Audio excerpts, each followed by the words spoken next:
بعد فأعوذ بالله من الشيطان الرجيم بسم الله الرحمن الرحيم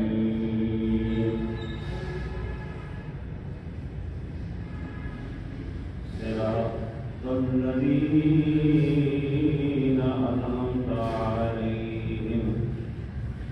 صدق الله مولانا العظيم الصلاة والسلام عليك يا رسول الله وسلم عليك يا حبيب الله قابل تقریر بھائیوں ساتھیوں، ارشاد ربانی ہے صراط الذین انعمت علیہم۔ ملت اسلامیہ کا جب بھی کوئی فرزند ادائیگی نماز کے لیے کھڑا ہوتا ہے تو وہ پڑھتا ہے کہ اے میرے رب، مجھے ان لوگوں کے راستے پر چلا جن پر تو نے انعام فرمایا۔ صراط مستقیم، رائے حق وہی ہے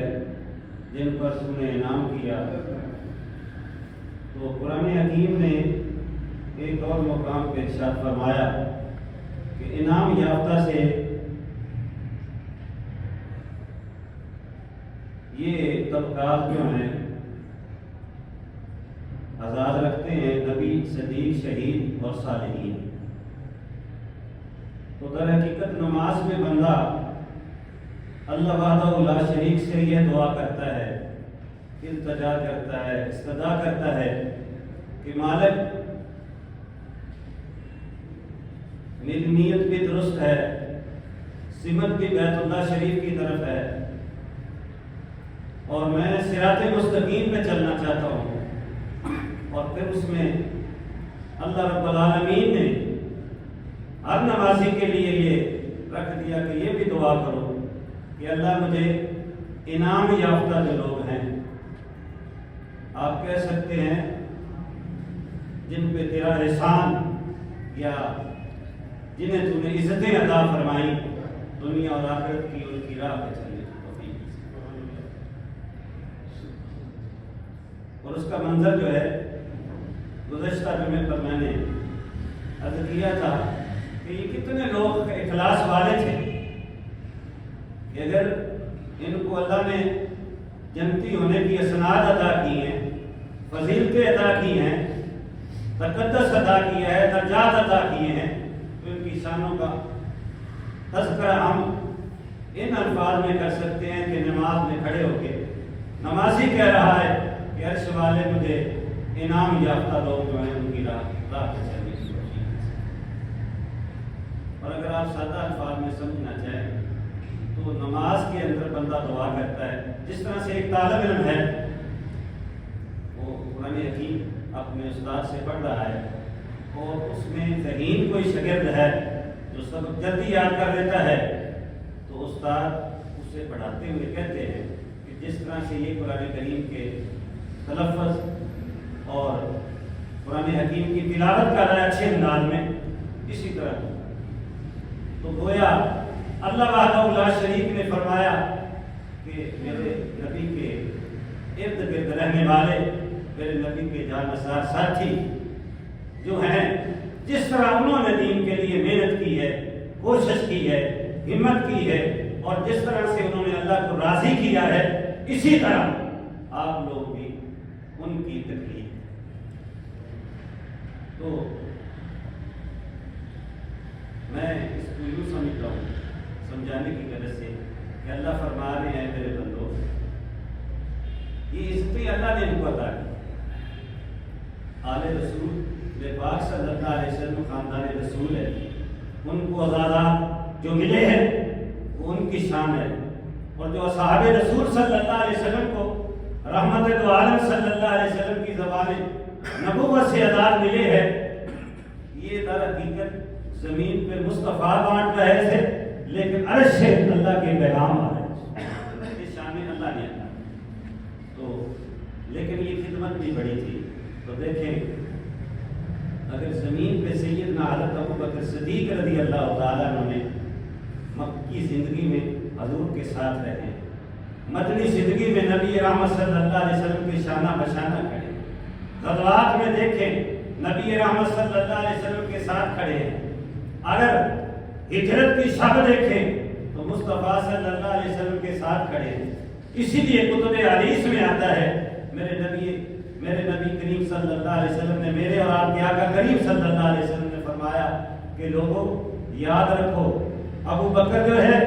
یہ میرا دنیا کا بھی ساتھی ہے، مکی بھی ساتھی ہے، ہجرت کا ساتھی بھی ہے، مدنی زندگی کا اور غزوات کا ساتھی بھی ہے، اور اپنی زبان نبوت سے کریم نے اعلان فرما دیا کہ لوگوں یہ میرا حوض کوثر کا ساتھی بھی ہے اور میرا جنت کا ساتھی۔ یہی وجہ تھی کہ سیدنا حضرت ابو بکر صدیق رضی اللہ تعالیٰ عنہ نے داغ کا لباس پہنا ہے، مال و زر نہیں تھا، سب کچھ راہ مولا میں لوٹا دیا، تو اپنا لباس اتار کر اللہ کی راہ میں دینے کے لیے آئے ہیں۔ تو جب داغ والا لباس پہنا تو کریم فرماتے ہیں سیدنا جبریل علیہ السلام تشریف لائے اور کہا کہ آپ ابو بکر کو اللہ کا سلام بتائیں اور کہیے کہ ابو بکر اس حال میں راضی ہے اللہ سے۔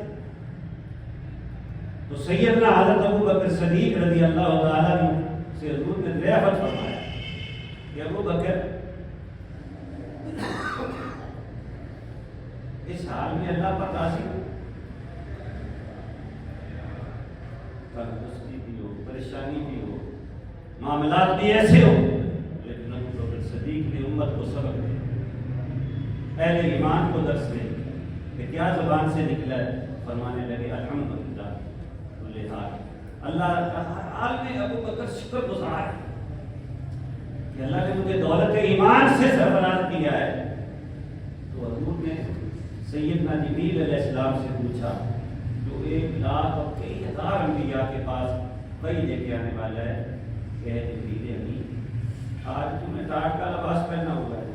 فرمایا جب حضرت سیدنا ابو بکر صدیق رضی اللہ تعالیٰ عنہ نے زمین پہ ٹاٹ کا لباس پہنا ہے، اللہ نے عرش پہ حکم دیا ہے جب تک میرے نبی کا یاد ٹاٹ کے لباس میں ہے فرشتوں تم بھی اسی لباس میں، سنت ابو بکر صدیق کا۔ تو میرے بھائیوں یہ کوئی معمولی اعزاز نہیں تھے، لیکن بدقسمتی سمجھیے یہ کوئی تھوڑی محنت تھی۔ اصحاب رسول وہ ہے اور آل رسول پاک ہمارے لیے تو یہ آسمان رشد و ہدایت کے ستارے ہیں۔ میرے مصطفیٰ نے فرمایا ان کی زندگیوں کو دیکھ کے اللہ کے احکام اور میری سنت پہ عمل، جیسے اللہ کے احکام آتے گئے اسی طرح نبی رحمت صلی اللہ علیہ وسلم اس کو اپنی زندگی کو تفصیل اور تشریح بناتے گئے اور اصحاب رسول صلی اللہ علیہ وسلم اسی پہ چلے۔ اور سادہ الفاظ میں اگر مولانا روم کی وہ بات لے لی جائے، مولانا روم رحمۃ اللہ علیہ فرماتے ہیں کہ 2 چیزیں بہت کم اکٹھی ہوتی ہیں، ایک وقت اور ایک وقت۔ کبھی وقت کا دامن ہاتھ چھڑا جاتا ہے، کبھی نصیب مقدر کا۔ اصحاب رسول وہ تھے جن کا وقت بھی مصطفیٰ کی خدمت میں گزرا، جن کا مقدر اور نصیب بھی مصطفیٰ صلی اللہ علیہ وسلم۔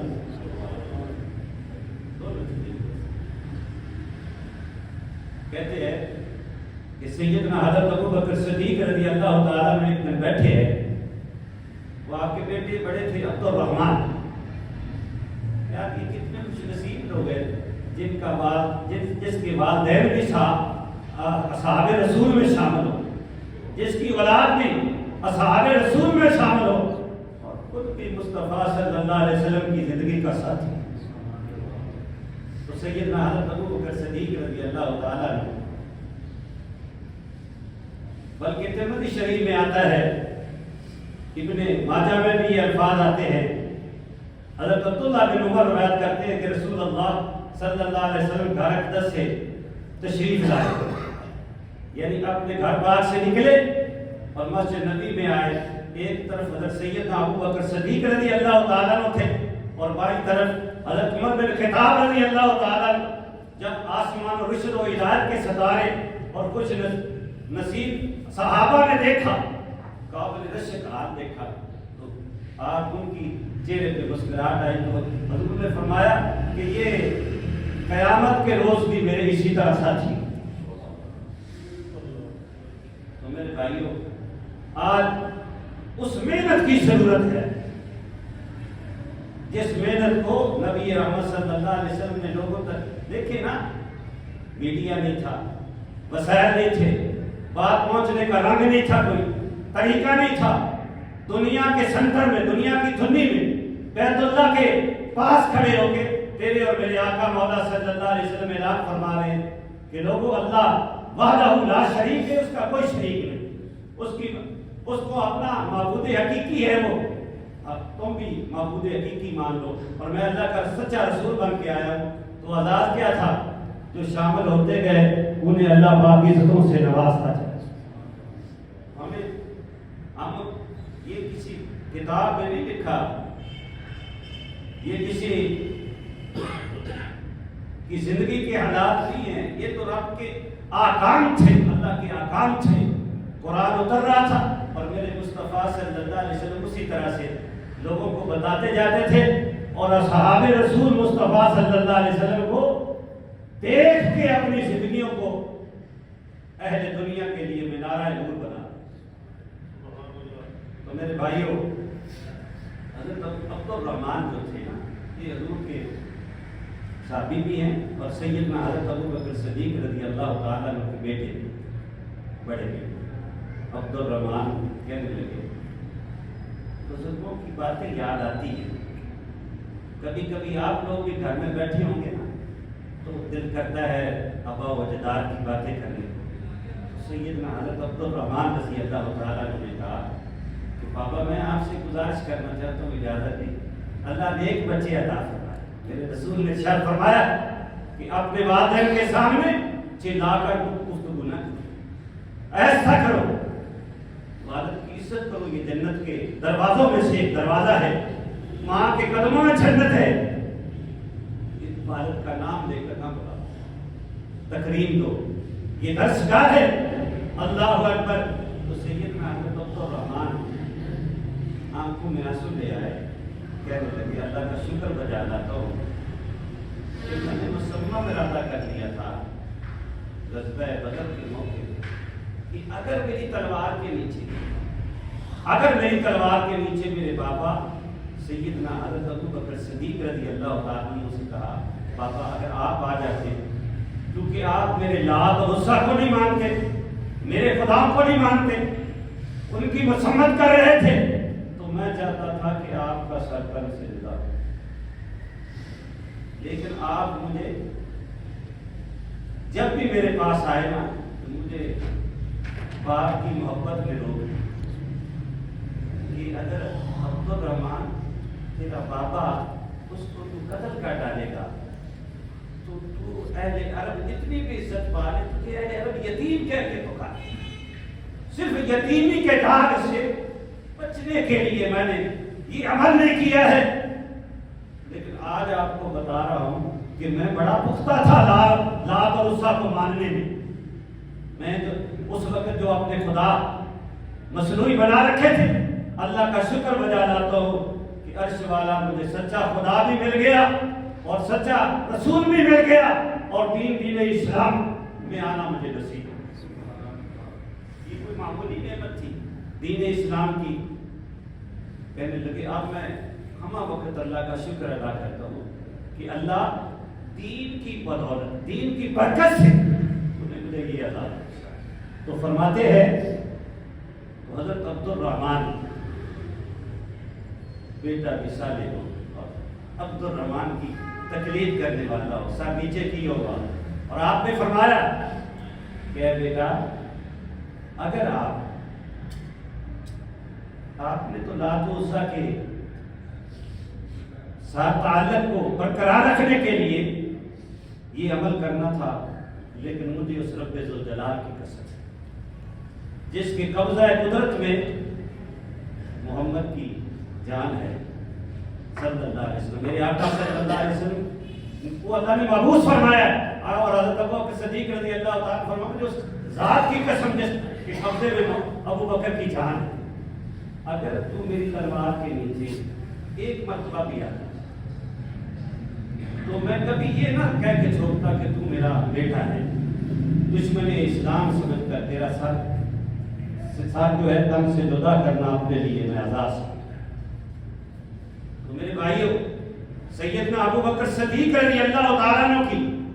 خدمات، تعلیمات، آپ کی زندگی درخشندہ، منور، روشن، وہ طریقہ اسلام کا باب ہے کہ آپ کی زندگیوں سے امت جو ہے اس کو روشنی مل رہی۔ تو آپ حیران ہوں گے، میرے رسول نے ارشاد فرمایا کہ ابو بکر کتنی عزت والا بن گیا ہے، بھائی ہے کتنی شان والا بن گیا ہے، کتنی شوکت والا بن گیا ہے، زمین پہ عمل کیا ہے اللہ کی رضا کے لیے، کشنودی کے لیے، پیش کیا کیا ہے، جو گھر میں تھا نہیں لباس اتار چھوڑا ہے، لیکن اللہ نے عزت کیا عطا کی ہے، پتہ چلا اخلاص کے ساتھ نیکی کرنا، اخلاص کے ساتھ نیکی کرنا اس عبادت سے بہتر ہے جو ساری رات عبادت کی جائے، اس سے بہتر ہے اخلاص کے ساتھ اللہ اکبر 2 رکعت نماز نوافل پڑھ لیے جائے۔ لیکن اس سے بھی بڑا کام یہ ہے کہ آپ کو فکر ہو، مجھے فکر ہو کہ اللہ کی مخلوق کو، اللہ کے بندوں کو ہم نے صراط مستقیم کی طرف ڈالنا ہے۔ فکر جو ہے خدا کی مخلوق کو جہنم سے بچانے کی اور جنت میں لے جانے والی فکر جو ہے کہ آپ کو اتنی عزت بخش دے گی کہ آپ تو زمین پہ بیٹھے ہیں لیکن آپ کے چرچے آسمانوں پہ۔ تو میرے بھائیوں حیران ہوں گے،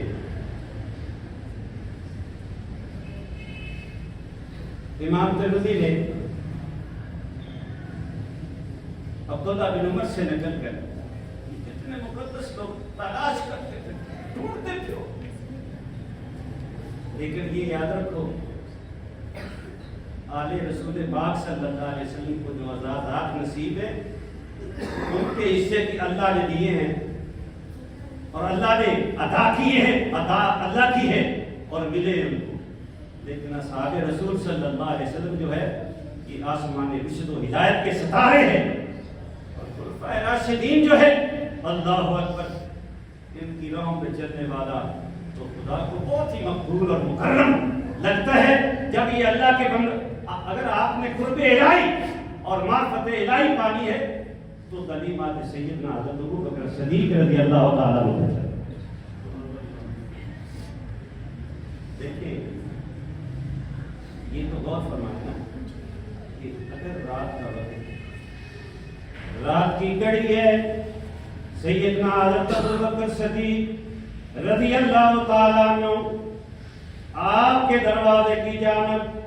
ایک طرف مشرقین مکہ نے آپ کو شہید کرنے کا، جان ختم کرنے کا، قتل کرنے کا ایک وقت معین کر لیا ہے،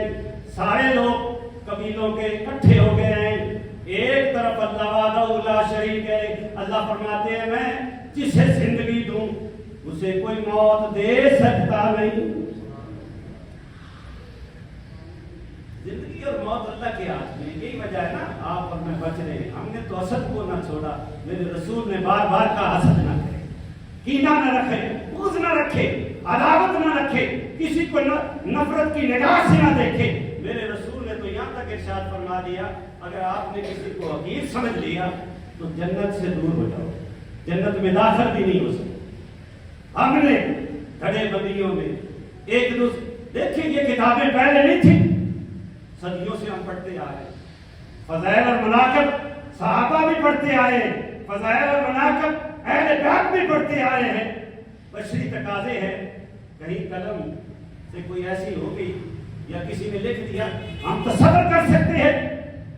کہ وہاں ان کی شانیں اتنی بلند ہے تیری اور میری سوچ بھی نہیں پہنچ سکتی. تو کہتے ہیں کیا کبھی یہ آپ نے سنا ہے کہ پیاس مجھے لگی ہو اور کنواں میرے پاس چل کے آئے؟ کبھی یہ ہوا ہے کہ سمندر جو ہے لوگوں کے دروازوں پہ آئے؟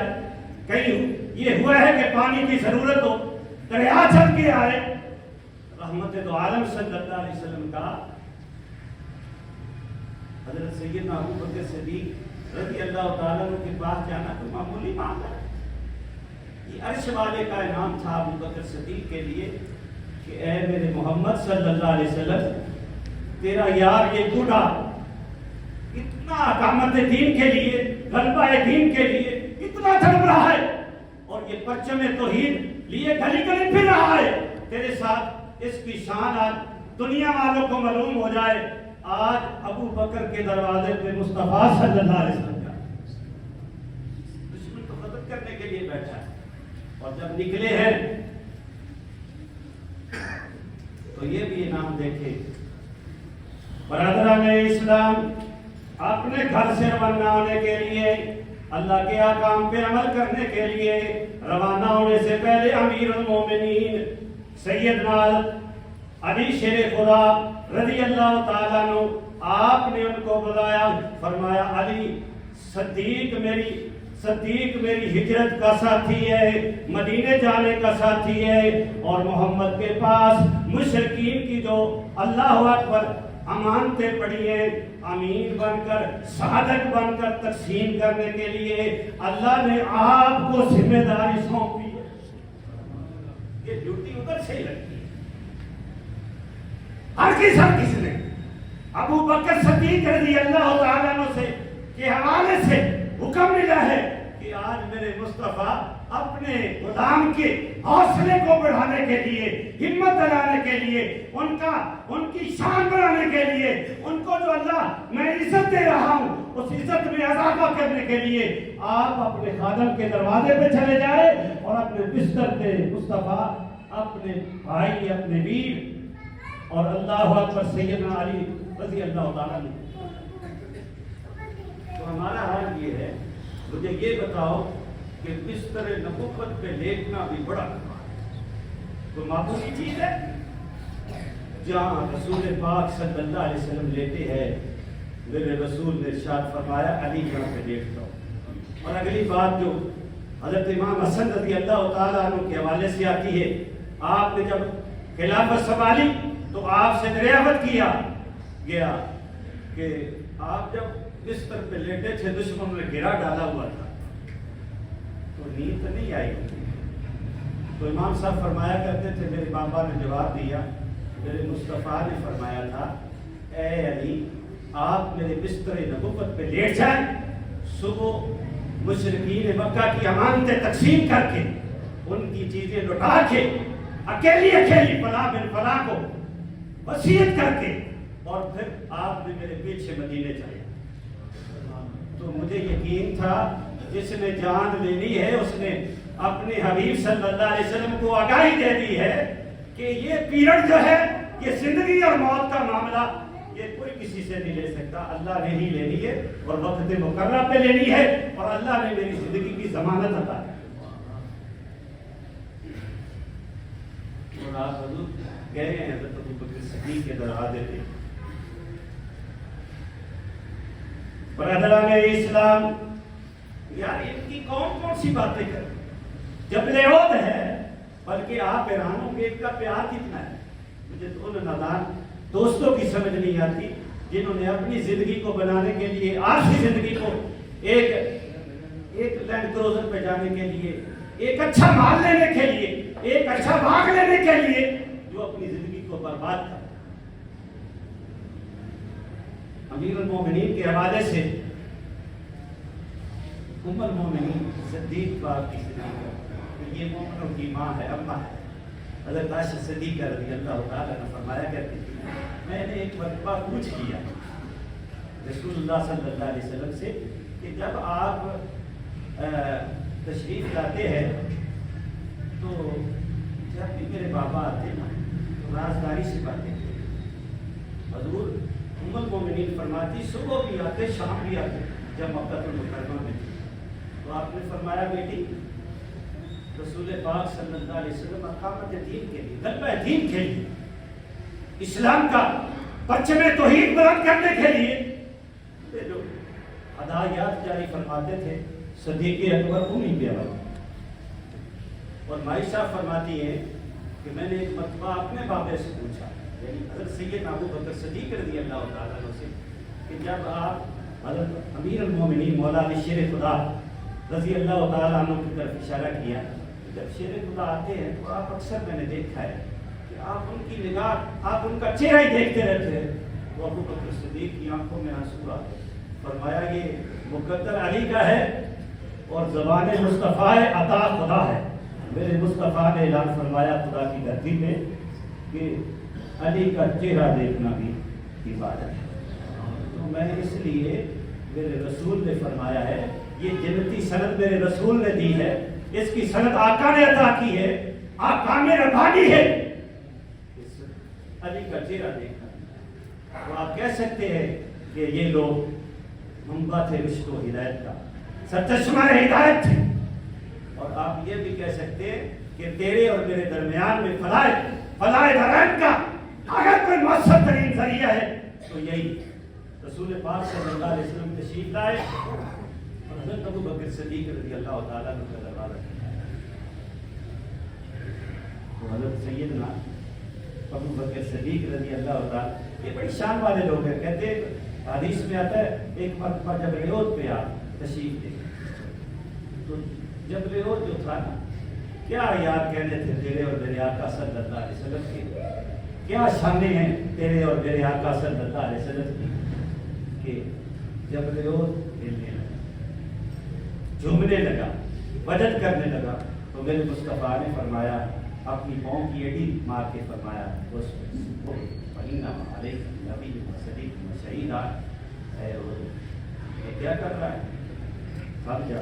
اوپر ایک نبی بیٹھا ہے، ایک صدیق بیٹھا ہے، دو شہید بیٹھے بھائی، شانیں اللہ نے دی ہے، یہ انعام یافتہ لوگ ہیں، اللہ نے ان کو شانیں دی ہیں۔ تو حضور صلی اللہ علیہ وسلم نے ابو بکر صدیق کے گھر میں جا کے جب دروازہ کھٹکایا مصطفیٰ کہ پیارے صدیق باہر آئے، فرمایا جب جو تیری تمنا تھی کہ صدیق اور مصطفیٰ ہو، اس سفر کا اذن مل گیا ہے، اجازت مل گئی ہے۔ تو آپ نے کہا یا رسول اللہ انتظامات بھی مکمل ہیں۔ تو میرے بھائیوں ہمیں چاہیے، یہ عارضی زندگی ہے، یاد رکھو اسلام نام ہے اللہ کے احکام اور رسول اللہ صلی اللہ علیہ وسلم کے طریقے کا، جو فضیلتیں اور اعزازات ملے ہیں ان کی محنت کا نتیجہ بھی ہے اور کرم خدا بھی ہے اور شفقت مصطفیٰ بھی۔ اور یاد رکھو جس بندے نے بھی عزت پائی ہے وہ اللہ کے احکام اور رسول اللہ صلی اللہ علیہ وسلم کے طریقے پر، اور حضور صلی اللہ علیہ وسلم کا طریقہ اگر ہم نے معلوم کرنا ہے تو آخر میں جا کے اصحاب نبی صلی اللہ علیہ وسلم سے ملنا ہے۔ یہ دعا ہے اسلام کے، دین مکمل ہو چکا ہے، ہمیں کوشش کرنی چاہیے کہ ہمارا ہر عمل جو ہے وہ اللہ کے احکام اور نبی پاک صلی اللہ علیہ وسلم کی سنت کے مطابق ہو۔ جن لوگوں نے اللہ کے دین کے لیے اپنی زندگی کو وقف کیا، اللہ نے انہیں دنیا کے لیے مینارہ نور بنا دیا، مشعل راہ بنا دیا، سرچشمہ ہدایت بنا دیا۔ اسی لیے سیدنا ابو بکر صدیق